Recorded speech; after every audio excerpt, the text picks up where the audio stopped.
Shalom semua yang dimanapun kalian berada, kiranya Tuhan Yesus memberkati kehidupan kalian selalu. Di saat ini saya datang lagi dengan firman-firman yang baru, firman-firman yang diberkati oleh Tuhan Yesus dengan membuat kita menjadi lebih baik dan hidup kita menjadi lebih taat akan Tuhan Yesus dan penuh dengan sukacita. Saat ini saya datang lagi dengan satu ayat firman Tuhan yang dimana sudah saya siapkan. Ada berapa ayat-ayat firman Tuhan atau satu firman Tuhan yang sudah disiapkan untuk kita membagi dalam segala solusi kehidupan kita. Saat ini saya datang dengan tema yang dikatakan adalah iri hati. Ya, di mana iri hati, banyak manusia semua manusia masih melakukan kata itu, iri hati. Kita semua tahu betapa mudahnya bagi kita untuk cemburu pada seseorang. Bahkan ketika niat baik, sangat mudah bagi kita untuk jatuh ke dalam kecemburuan dalam masyarakat kita. Terutama ketika orang lain di sekitar kita lebih beruntung. Tetapi penting bagi kita untuk menyadari apa yang paling penting dalam hidup kita dan apa yang paling penting. Ya, dan di saat ini ada beberapa ayat-ayat firman Tuhan yang sudah aku ambil untuk kita membicarakannya tentang di bawahnya tentang Alkitab, tentang kecemburuan atau iri hati yang harus kita hindari, harus kita lewati agar tidak jatuh di lubang yang sama atau dosa yang sama, yaitu iri hati, agar kedagingan kita tidak merasakan hal itu. Meskipun kita sebagai manusia terkadang tidak sempurna, tapi kita harus bisa melakukannya dengan Roh Kudus. Saat ini ada beberapa ayat firman Tuhan yang sudah kusiapkan, yaitu di Kidung Agung 8 ayat 6 yang berkata, "Jadikanlah aku sebagai meterai di hatimu, seperti meterai di lenganmu, karena cinta kuat seperti maut, kecemburuan sengit seperti kubur, kelihatannya adalah kesan api, nyala api Tuhan." Ya. Ini firman yang berkata, "Jadilah aku sebagai meterai di hatimu," di mana Tuhan ingin kita selalu mengingat Tuhan Yesus dan jadikan Tuhan Yesus sebuah prioritas dalam hidup kita, agar kita tidak jatuh di hal yang membuat kita kecemburuan, agar kita tidak jatuh dalam hal keirian hati, tapi kita lebih dekat dengan Tuhan, dengan apa yang Tuhan mau. Jadi marilah kita sebagai anak-anak Tuhan, hamba-hamba Tuhan, lebih dekat dengan Tuhan. Jangan mau termakan oleh perayuan iblis, jangan mau termakan oleh setan-setan yang coba mencobai kita hingga kita jatuh. Tapi kita coba untuk bangun dan kita coba untuk menghindari dari kata kecemburuan. Jadi kita harus memulai hidup kita dengan Tuhan Yesus. Itu yang selalu Tuhan ajarkan bagi kita. Begitu juga dengan 1 Korintus 13 ayat 4 yang berkata, "Cinta itu sabar dan baik.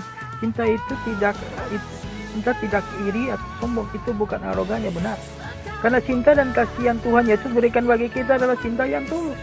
Cinta yang penuh dengan kesabaran. Selama ini kita berbuat dosa, selama ini kita jatuh di lubang yang sama, Dia tetap sabar menanti kita.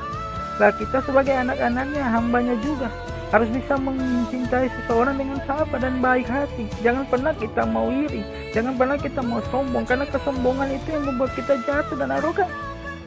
Jadi marilah kita sebagai anak-anak Tuhan, hamba Tuhan, berubahlah dari sekarang. Jangan mau diintimidasi oleh iblis. Jangan mau merasakan diri kita sudah benar dan kita sudah lebih hebat lalu kita sombong, jangan. Tapi kita harus belajar untuk cinta itu sabar. Jadi kita harus mempelajari semua hal itu. Seperti Filipi 2 ayat 3 yang berkata, "Jangan melakukan apapun dari ambisi egois atau kesombongan, tetapi dalam kerendahan hati mengutung orang lain lebih penting daripada dirimu sendiri." Ya. Ini kata kerendahan hati yang di dalam firman ini berkata kerendahan hati. Jadi kita harus merendahkan diri kita di dunia ini. Kita harus merendahkan diri kita di depan semua orang. Jangan mau dipuji, jangan mau dirasakan bangga lalu kita egois dan sombong, jangan. Karena kita semuanya itu sama di mata Tuhan. Kita harus lebih dekat dengan Tuhan. Jangan merasakan diri kita sudah hebat dengan apa yang kita punya lalu kita egois dan kesombongan, jangan. Di situ iblis memakai kita. Jadi marilah kita merendahkan hati kita. Jadi ini ayat berkata betul, jangan melakukan apapun dari ambisi egois atau kesombongan, benar. Tetapi dalam kerendahan hati mengutung orang lain lebih penting daripada dirimu sendiri. Begitu juga dengan Yakobus 3 ayat 14 ayat 15 berkata, "Tetapi jika Anda memiliki kecemburuan dan ambisi egois dalam hati Anda, jangan bermegah dan salah dengan kebenaran. Ini bukan kebijaksanaan yang turun dari atas, tapi kebijaksanaan duniawi, tidak spiritual yang jahat." Ya benar. Karena kebijaksanaan yang Tuhan berikan bagi kita adalah penuh kasih dan cinta. Bukan penuh dengan egois, bukan penuh dengan kesombongan. Bukan kebijaksanaan duniawi, benar. Bukan kebijaksanaan yang membuat kita jatuh dan kita menjadi jahat, bukan. Tapi kita menjadi sesuatu yang luar biasa. Itu yang Tuhan Yesus ajarkan bagi kita. Jadi marilah kita sebagai anak-anak Tuhan, hamba Tuhan, berubahlah Itulah ayat-ayat firman Tuhan yang kuambil tentang iri hati atau kecemburuan. Jadi kita sebagai anak Tuhan harus mengajari tentang cara untuk menghindari kecemburuan dan iri hati, yaitu dengan membalas dengan cinta dan sabar, dengan kasih dan cinta yang tulus bagi sesamanya. Bahwa meskipun orang-orang itu menyakiti kita, meskipun orang-orang itu mengecewakan kita, kita balas dengan cinta dan kasih dan kebaikan dan kesabaran untuk menghadapi orang itu. Karena waktu Tuhan adalah yang terbaik untuk mereka. Tugas kita hanya mengampuni, mengasihi dan memberkati. Itulah tugas kita.